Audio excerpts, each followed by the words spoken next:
My teacher passed out. My personal trauma files. I don't have long until everyone recognizes that it's me. Today we're examining childhood trauma through a real case from the state database. The header read, case #4471B, minor child, severe neglect. I froze. Those numbers were burned into my memory. This 8-year-old was found living in a car with his biological mother, a methamphetamine addict. My stomach dropped, but the name on the file said Alex Jones, my old name, before the adoption, before I became Ravi Singh. Camilla, sitting next to me, squinted at the projection. A photo appeared. Young boy, hollow eyes, bruised arms. She looked at me, then back at the screen. Her eyes widened. The child exhibited violent outbursts, food hoarding, and severe attachment disorders.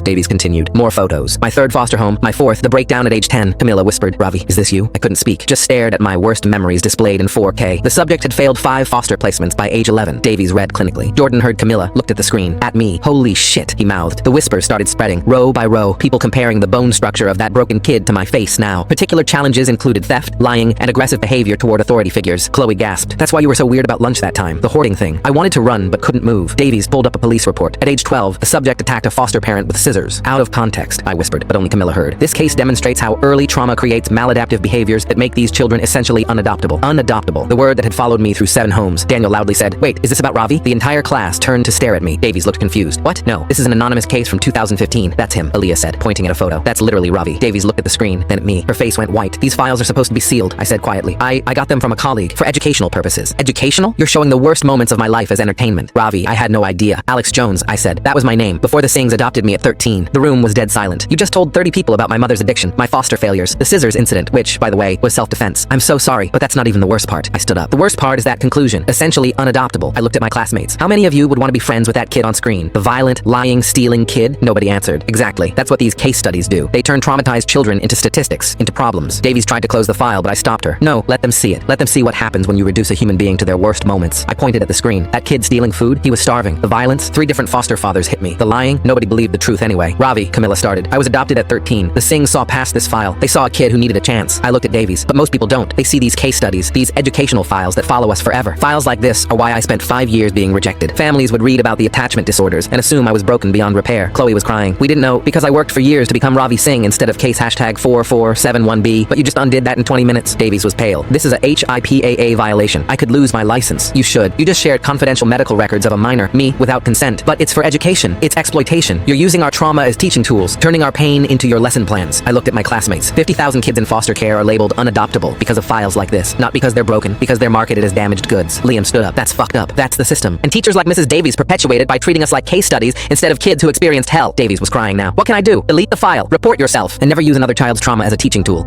Click the link on the homepage to watch the full follow-up for free.